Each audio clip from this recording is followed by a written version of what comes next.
y mi compañero Juanpe. Ellos son los que van en la dotación.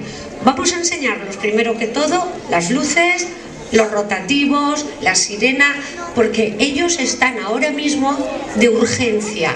Y si hay una llamada de alguna persona que se encuentra malita, tienen que salir corriendo con esa ambulancia para atenderlo y llevarla al hospital, ¿vale?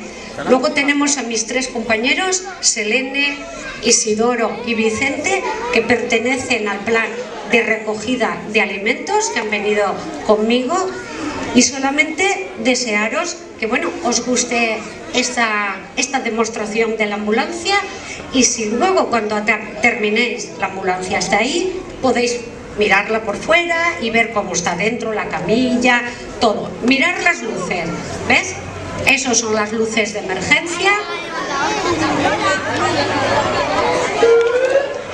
¿Veis?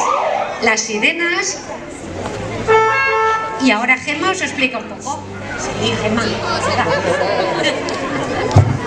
Hola, pues nada, como ha dicho Mara, cuando algún niño a lo mejor se cae o tiene alguna heridita o algo, necesita asistencia, pues llegamos, le atendemos y le curamos.